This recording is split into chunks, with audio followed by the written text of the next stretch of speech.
మెహబూబాబాద్ లో ముష్కరుల దాడిని బీజేపీ ముస్లిం సంఘాలు తీవ్రంగా ఖండించాయి. టూరిస్టులపై ముష్కరులు జరిపిన కాల్పుల్లో అమరులైన వారికి నివాళులర్పిస్తూ క్యాండిల్ ర్యాలీ నిర్వహించారు. దుర్మార్గపు చర్యను తీవ్రంగా ఖండిస్తూ చేపట్టిన ఈ క్యాండిల్ ర్యాలీ నెహ్రూ సెంటర్ నుండి అంబేద్కర్ విగ్రహం వరకు సాగింది. ప్రధాని నరేంద్ర మోదీ వెంటనే ఆ ముష్కరులను తుదిముట్టించేలా చర్యలు చేపట్టాలని వారు కోరారు.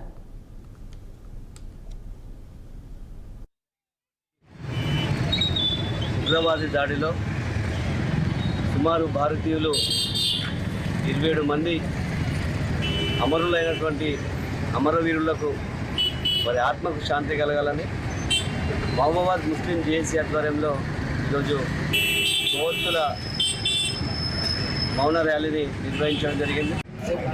మానుకోట జిల్లా కేంద్రం లోపల భారతదేశం లోపల ఒక భాగం ఏంటి కాశ్మీర్ లోపల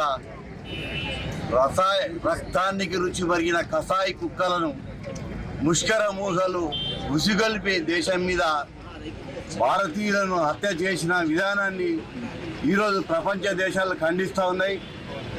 ప్రపంచం లోపల అగ్రదేశమైనటువంటి అమెరికా అధ్యక్షుడు ట్రంప్ కానివ్వండి, రష్యా అధ్యక్షుడు పుతిన్ గారు కానివ్వండి, అనేక దేశాల నుండి భారతదేశానికి మద్దతు పలుకుతూ జరిగిన సంఘటనను దుశ్చర్యను ఖండిస్తూ ఉన్నారు.